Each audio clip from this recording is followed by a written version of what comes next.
Hey, what's up, Triple P Nation? This week's episode is brought to you by Triple P Life Nutrition, helping you optimize your health and performance. Welcome to the age of awakening. Please identify yourself. Enter.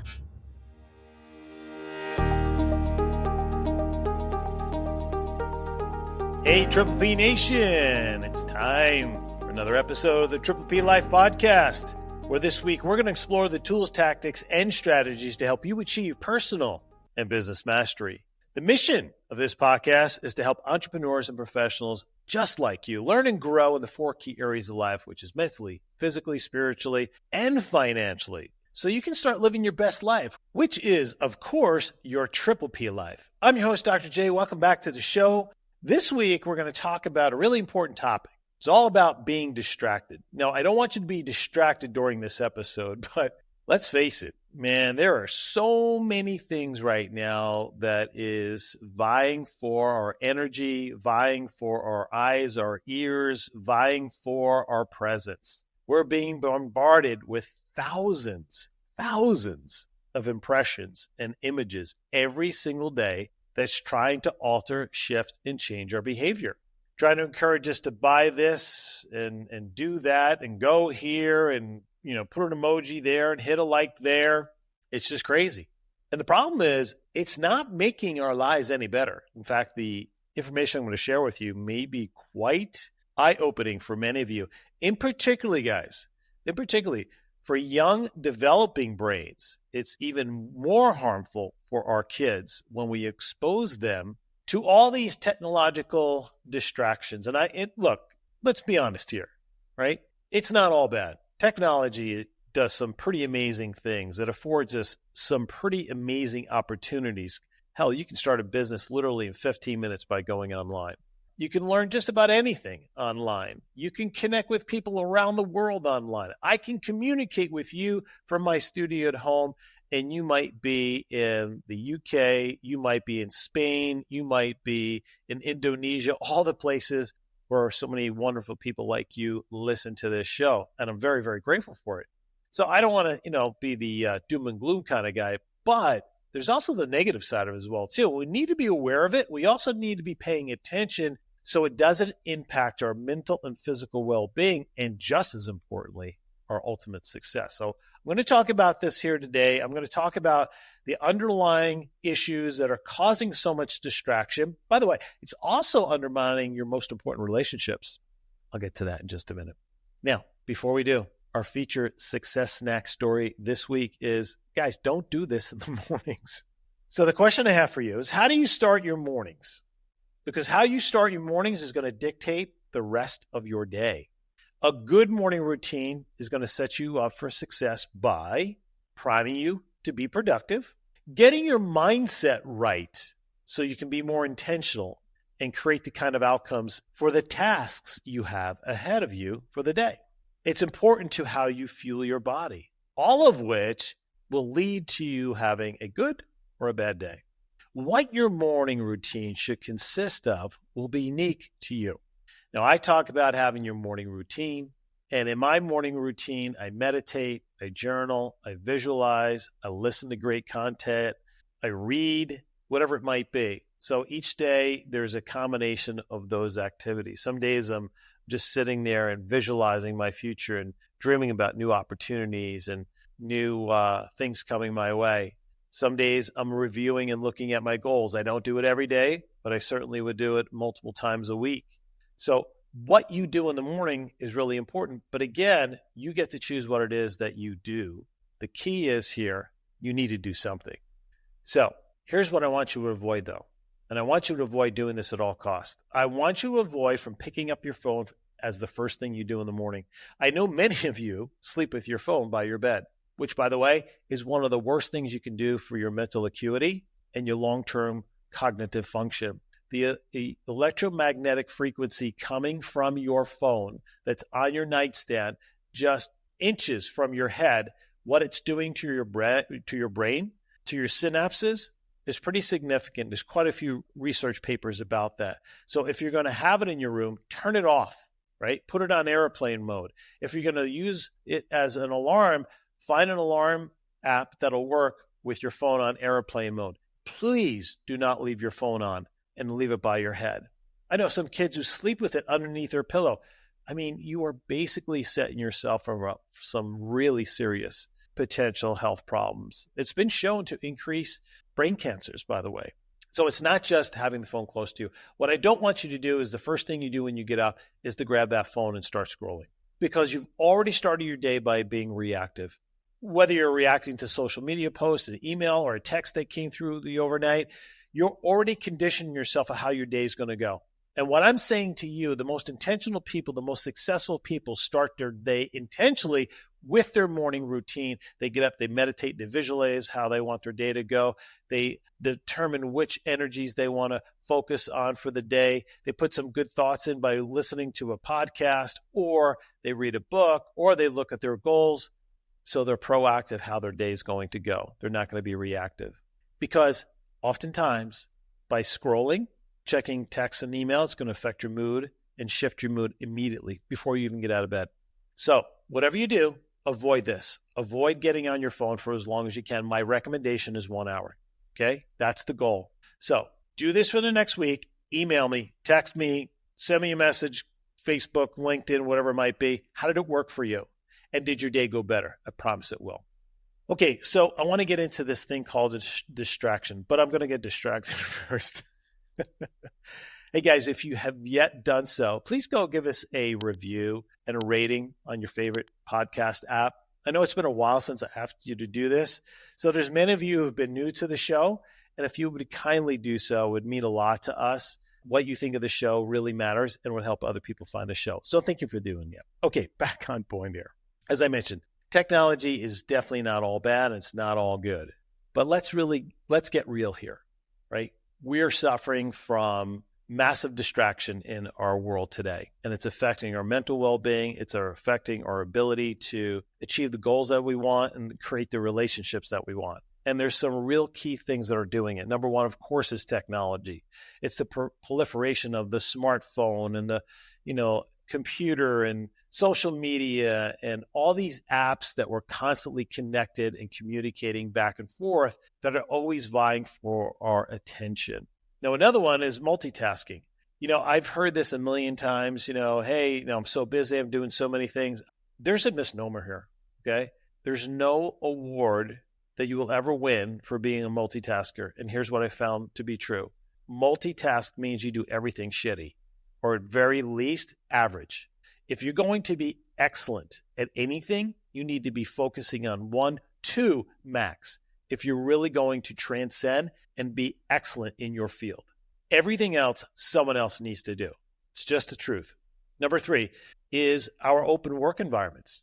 So many of the offices now encourage, collaboration, which is a good thing, but they also lead to increased noise and interruption, making it difficult for anybody to concentrate. Like when I write, I can't have any noise on. I can't have any, I can put music, but only kind of music is instrumental, kind of, spa type of music just to create kind of a mood. But anything else where there's communication or there's conversation in the background, I'm done. I can't stay on task. So look at your environment that you work in. Is it conducive for productivity? And think about it. Imagine if you get your work done in half the amount of time if you protected your environment and eliminated the noise and distraction that keeps you off task. And by the way, when you're in the workflow, if something disrupts you, whether it's a text came in on your phone because you're sitting there right on your desk, or you get a call that you take, don't let it go to voicemail because you feel like you got to answer every single call.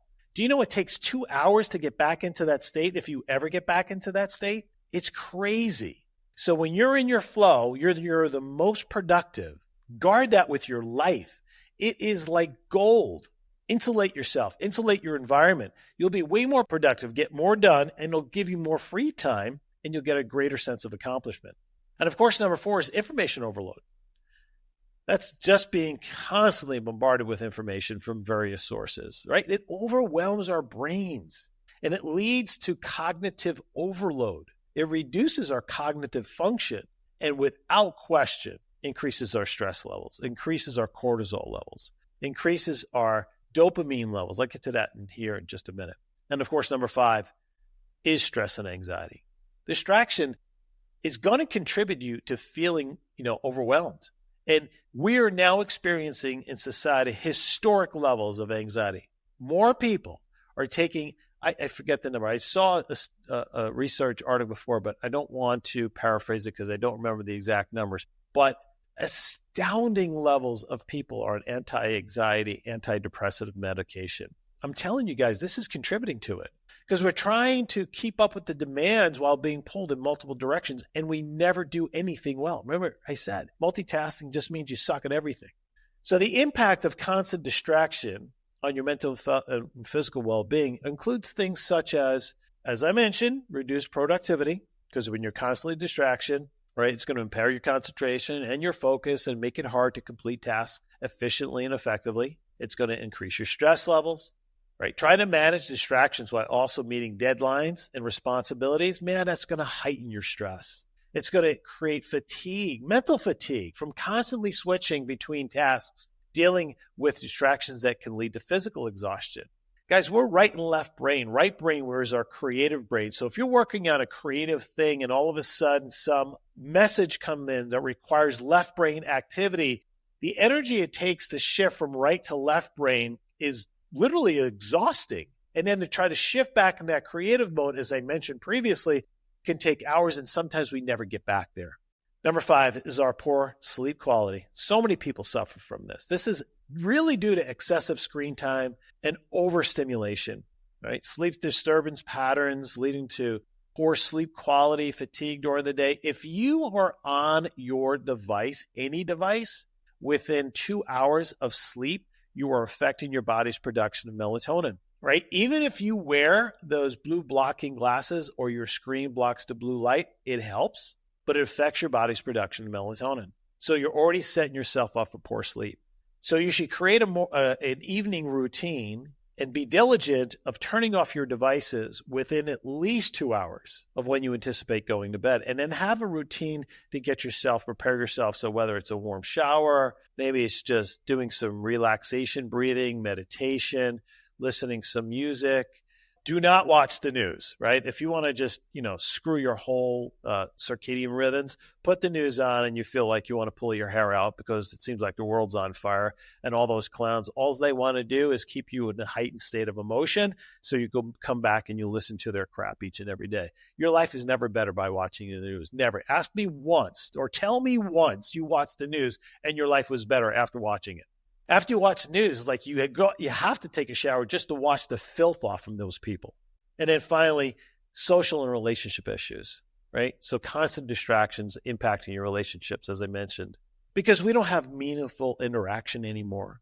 Intimate relationships become affected. Creates a level of disconnection and isolation. And the fact is that this is pervasive. It's pervasive in nature. And it's a part of modern life that can have profound negative impact on your well-being. So I want to highlight the importance of some implementing strategies to minimize the distractions. But before I do, I want to throw a stat out here that may just blow your mind. And that is, do you know Americans spend an average of, how many hours a day do you think they spend on their devices? By the way, not including work or schoolwork. So outside of having to be on a computer for work or schoolwork. How many hours a day? 7. Anybody have 7? You're the winner. So think about for work and school plus an additional 7 hours. No wonder why we're becoming mentally unhealthy and physically unhealthy too, because it means we're not out in the environment. We're not exposed to sunlight. We're not breathing fresh air. We're not moving. We're not exercising. Is there any reason why we're becoming overstimulated and overweight, soft? There's a direct correlation. Do you guys know that many of the major social media executives do not allow their children a smartphone, at least until their age of 15? I saw that in an interview. They said they're not allowing their kids out. If they don't, why would you? So how screens hook you? Well, whether you include video games or social media or just scrolling or video streaming, there's no question it offers an escape. Now, these activities are definitely stimulating for your brain. We just talked about it because bright colors, seamless integration into the virtual world. So we know when presented with anything new and exciting, the brain releases a chemical called dopamine. And anything that induces dopamine releases can be addictive. So what else enhances dopamine? Well, exercise does. Drinking a glass of wine does. Having a piece of chocolate does. Having sex does. And all those things, food, you can over-exercise, certainly alcohol, drugs, can be addictive. Now you're seeing the pattern, how this technology is becoming addictive. So the dopamine produces a feeling of pleasure, while a drop in it is linked to irritability and poor mood. So you're on it, you're stimulated 7 hours a day, right? And you feel good, whatever, and then you get off it, and all of a sudden your energy drops. Your mood turns sour, become irritable and cranky. Have you noticed that in yourself or your kids? Screen activities have been designed to capture your attention by feeding you regular doses of dopamine. So this is how we become addicted to the technology. And they know that. They have studies that have proven that. So whether you're playing an immersive video game and giving yourself a thrill when you level up, or you defeat a friend, or find a new item, right? You're scrolling through. The screen entices you to spend more and more time in the virtual world and less in the real world. I mean, don't you think that's a problem? And it's got to be. There's no question it is. So far, no consistent criteria on what counts as screen addiction exists, but there are increasing data suggesting that many Americans have problematic screen use. Okay, guys, I want to talk about the big one here. The one that is out of control in society right now, affecting both men and women beyond record numbers, and that's depression. Prolonged screen entertainment leads to protracted periods of dopamine release, which means that one experiences a dopamine drop when quitting screen time. Low dopamine levels are linked with irritable mood and depression. And with constant stimulation, the body eventually attempts to stabilize itself by making the brain's pleasure pathway less sensitive. What does that mean?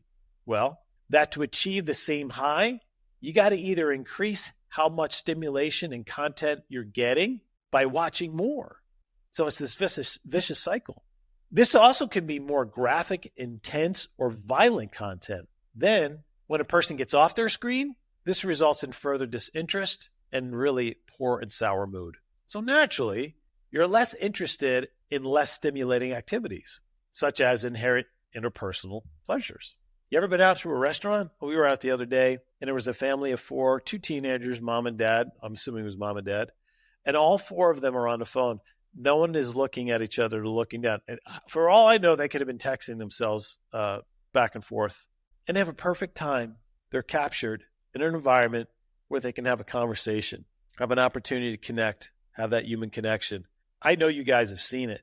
Another one is for me, when I'm out in public, I love meeting people and talking with people, learning about them, learning about what they do and what their passions are. But it's really hard to start a conversation when someone's face is like this. It's been said the window through someone's soul is through their eyes. And so when you communicate and you look into someone's eyes, you're literally looking through their soul.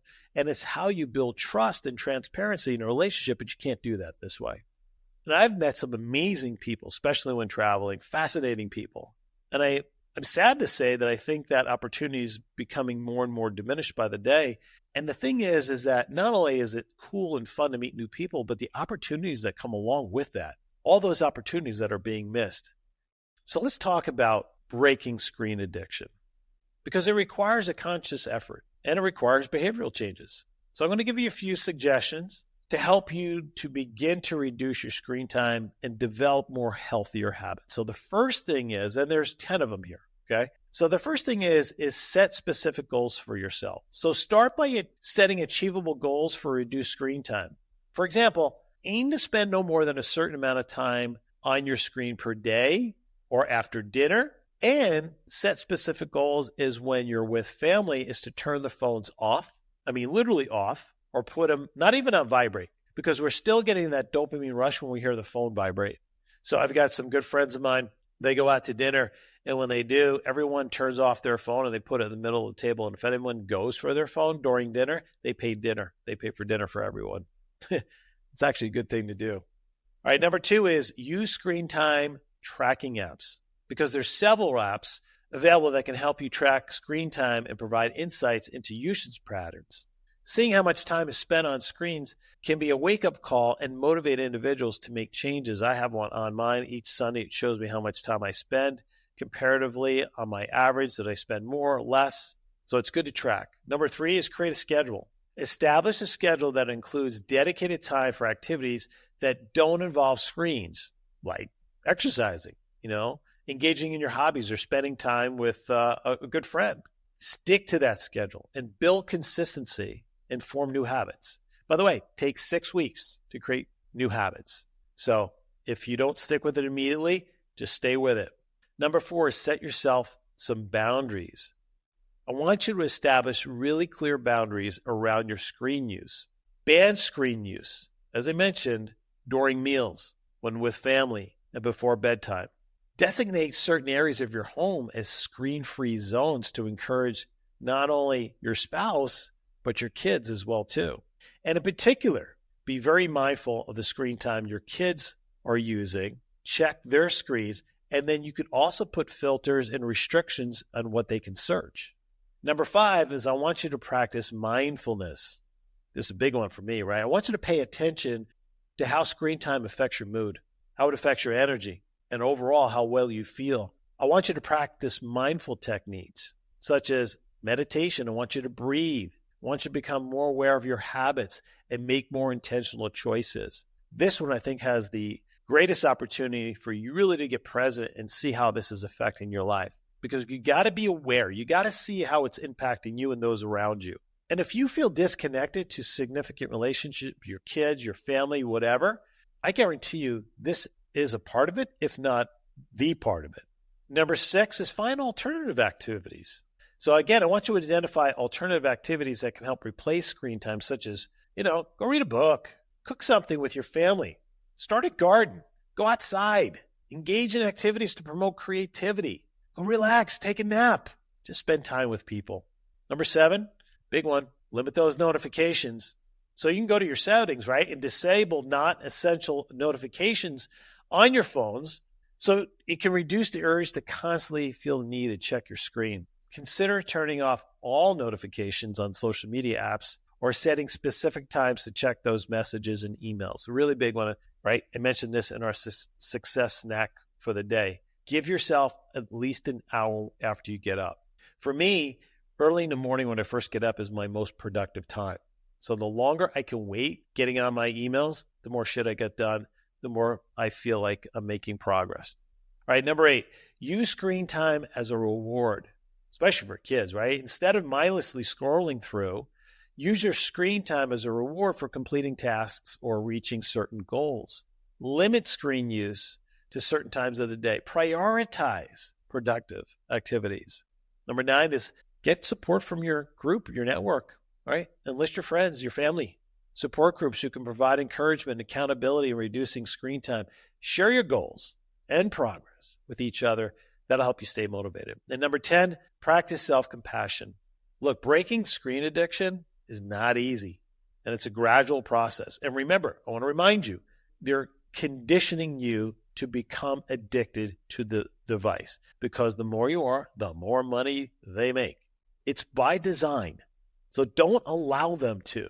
Take control of your life, right? Practice self-compassion. Be patient with yourself as you work towards reducing your screen time and give yourself grace as you're building better habits. So by building and implementing these suggestions and being consistent in efforts to reduce your screen time, you are going to gradually break the screen addiction and create a much healthier balance between technology and the use of other aspects of your life. So I thought it was important because we all are impacted by this. And you guys are all high achievers, right? So your phone is important for you as you are working on your business. I get it. But you've got to be, nothing irks me more when I'm playing golf and the guy I'm playing golf with or the gal I'm playing golf with has got their notifications on and that freaking thing is going off the whole effing round. I mean, come on. Or someone is taking a phone call in the middle of the round, holding everyone else up. You want to talk about being out of touch, right? Don't do that. It's not a good look, and it doesn't really put you in a good way.